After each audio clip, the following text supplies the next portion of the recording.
I watched 1978 Halloween, and ooh, talk about a vibe shift. This movie, for a slasher, they don't really care about the kills very much. This movie is almost entirely vibes. I don't hate it, but it definitely left me wanting more.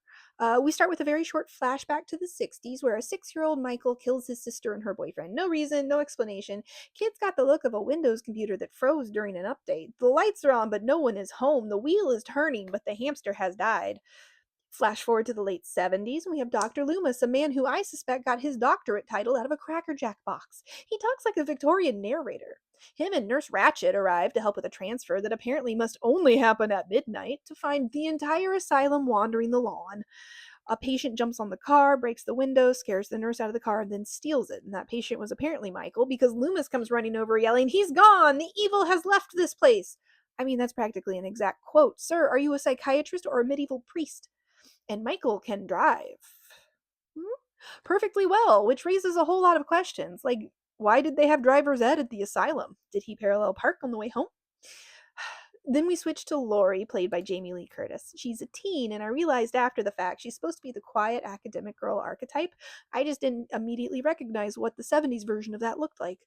She looks to me less like an honor roll student and more like a single mother with a mortgage. It appears that she catches Michael's eye by stepping on the porch of the old Myers place. He's returned to his family home. Why? Ah.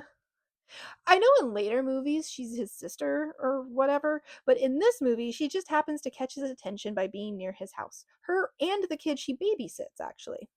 And Michael starts stalking both of them pretty much immediately. The movie just cuts right to the chase. Jury's still out on how good of a stalker Michael is, though. He lets Lori see him a lot. At one point, I'm pretty sure he's standing in broad daylight like he's waiting for a bus.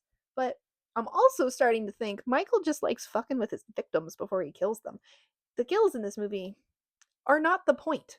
They're largely bloodless, lots of stranglings. It's everything around the kills matters more. The tension, because we know Michael is there just waiting to strike, lurking. The most graphic one he actually does is pin a guy to the wall. He stares at him for a solid minute, like he too is trying to figure out how that cheap kitchen knife is structurally supporting an entire grown adult. And as a small aside, the faces some of these actors are pulling for their deaths are kind of hilarious. Guys, you are professionals. What are we doing? All of this, though, is just Michael circling Lori and the kids she's watching. She seems like a pretty cool babysitter, honestly. I'd trust her with my kids. I guess Michael wasn't expecting much of a fight out of her, though. Bad call, buddy. Lori's pretty awesome. This woman stabs him with knitting needle, a coat hanger to the eye, steals his knife, and generally spends the entire climax refusing to read the script where she's supposed to die. Michael, as opposed to Jason, does the creeping, lurking thing on camera really well.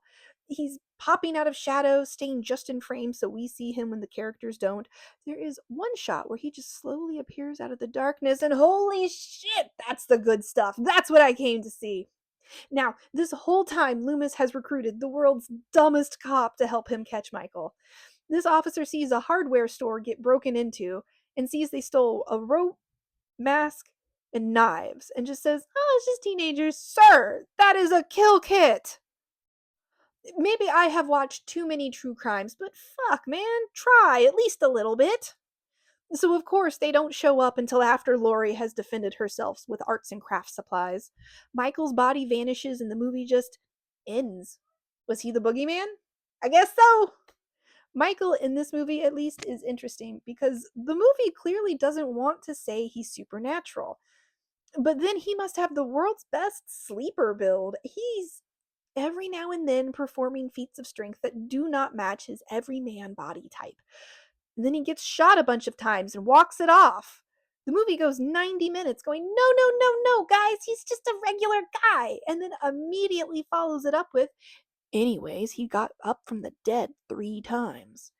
John Carpenter's score is the absolute best thing about this movie.